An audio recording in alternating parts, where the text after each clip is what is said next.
Jason. Here we are, another episode of the Homeownership 360 podcast. I'm your host, James Adair, joined by my trusty co-host, Jason Fleming, another member of my mortgage origination team, the Homeownership 360 team. We put this podcast together to create some information. Just there's so many ways to disseminate information, make videos, podcasts, audio, video, I don't know. However you are coming to us, we're glad you joined us. We wanted to make some short, digestible episodes just about different moments in the mortgage process so you could get leveled up on your own time. And this episode is welcome to the loan application. This is, you're just coming in cold. You've never applied for a loan before, maybe, or maybe you haven't done it in a long time. What does it mean to apply for a loan?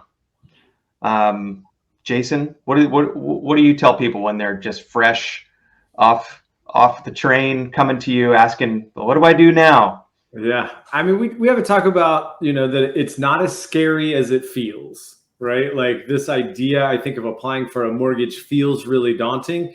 And in reality, it's pretty much form set and the same across the board. I think that does take a little bit of the pressure off, right? That it's the same. Like there's a system for this and it's kind of set in stone for the most part. So that's really where we start. Then we just kind of dig into the different parts.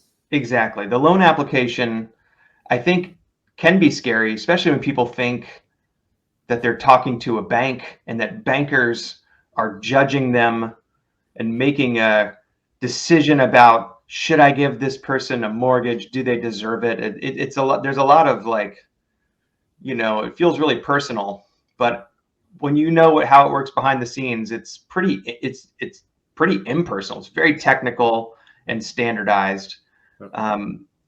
We write mortgages to people based on, when we write a mortgage to someone, we make a mortgage contract, which is their promise to repay the loan, and that contract is secured to that specific property. It actually becomes an asset for our company. And so the decision-making process is really about what is the market for that particular asset on that day. And if there's a market for it, your loan's approved, right? So that's really the dynamic for it. But when you apply for a loan, you plug in your information. You do it generally one of two ways. There's an online questionnaire, and you just fill out the questions there. They ask you just like name, date of birth, social security number, residential history for the last 2 years. Where do you work? How do you get paid? Are you self-employed? Do you work for a company? How much cash do you have in the bank? Which bank is it at? It's just sort of like a roadmap of where's the money coming from to back your ability to make this mortgage payment. So we just take a snapshot of where's the money. And sometimes people are like, well, I'm going to buy this house. And I've talked to my parents about it. They want to help me. They're going to give me $50,000 or $10,000 or whatever. They're going to give me $5,000 to help me buy this house. And I don't have that money yet. So should I wait? And the answer is no. You can just say, I'm going to get a gift for $50,000 and I haven't deposited it yet. Enter. And that's all we need to know, right? Yeah. And we can document that later. And what we do is we take that snapshot, we pull your credit, and we'll get to that in a minute. We pull your credit, and the credit report shows us your credit score, and it shows us all of the debts that you have currently, and then maybe some debts you had in the past, and your performance on that debt, which creates your score and also creates an important number for us when we're analyzing that loan application. And what we do with that snapshot is we reference your employment history, the type of income you have, and about how much it is against your debts. And then we reference how much cash you have for the down payment and the closing costs. And that sort of starts to allow us to create a model and a boundary for this particular situation. Like this person could probably borrow up to this amount, or buy a house of this type or this amount. And then that gives us kind of like, that's the maximum capacity that this person's eligible for. Right. Well, and there's a calculation, right? And I think that's something that's often misunderstood. Like you were saying earlier, this isn't a judgment call.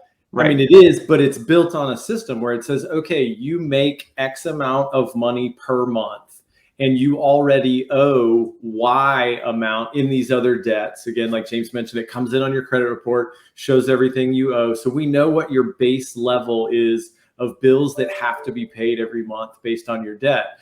And it's just a calculation that says the bank never wants you to be on the hook for more than, say, 47% of that number. Right. So if there's room left, that room can be spent on a mortgage. So when you get pre-approved for a mortgage, it's not for a purchase price, it's for a payment. And that's why the calculations work the way they do. And so it is a judgment call, but there's some really, kind of standard criteria that they're using to make that call. For sure. And then most lenders sort of stop at approval and say, okay, you can borrow $1 million, like go crazy. But we think it's really important that we integrate your borrowing decision-making process with your actual budget. What other financial goals do you have? What does the future prospects of your employment look like? Are you about to quit your job and start a business in a couple years? Is that one of your goals? Are you about to have, finish your medical residency and become a surgeon and then have your income like quadruple? Like all of these things could influence the mortgage decision. So it's important not just to know where you are now, but where you're heading, and what to tack for, use a sailing metaphor, like how to make sure that we put you in a position to really succeed and plan for your future properly. So I think that's really the next step. Once we have a loan application in our system, again, it's just a snapshot and everything is fluid. If you don't qualify for a mortgage at that time, one of the great things is we can look at that and say, okay, well, right now you qualify for a $150,000 mortgage, which in this market might not get you an appropriate property. But in order for you to expand that to 250 or 450, we're going to need to pay these debts off. Your income's going to have to go from here to here. We might need a co-signer to come in and like beef up your income to qualify. There's all kinds of different ways to solve these problems, and it's very fluid.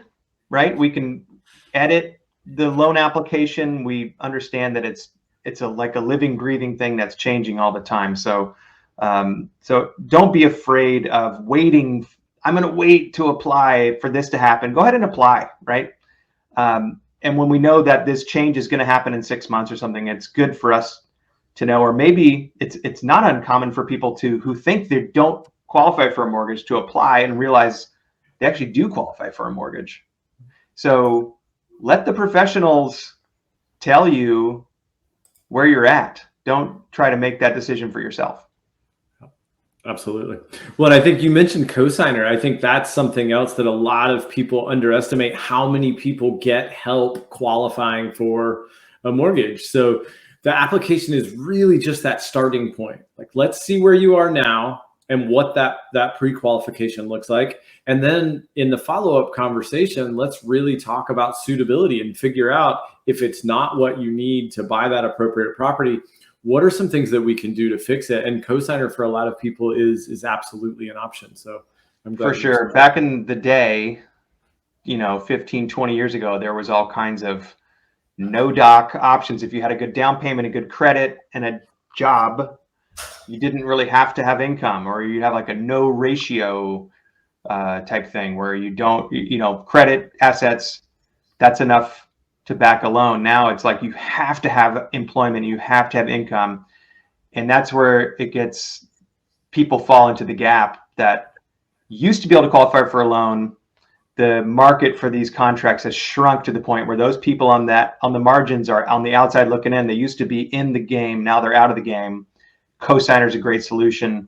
people who are self-employed and doing really well, but maybe they've only been in business for a year.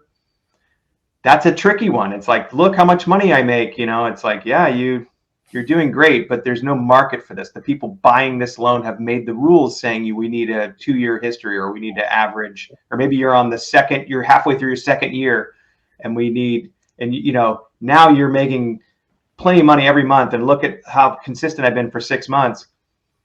The market for that particular contract is challenged. So you might need a cosigner to get you in the door now, or we wait 6 months or wait a year to file that next tax return. Those are the decisions we have to make sometimes at loan application. But I wanted to keep this short. I also wanted to talk about pulling credit, and maybe we make that the next episode, the credit pull episode, because that's an important threshold. A lot of things happen when credit is pulled. There's a lot of misinformation and confusion around people's credit profiles, and I really want to make sure we speak to that. Let's make that the next episode. So thank you, everyone, and tune in to next episode, credit pull, myths and facts. Oh, I like it.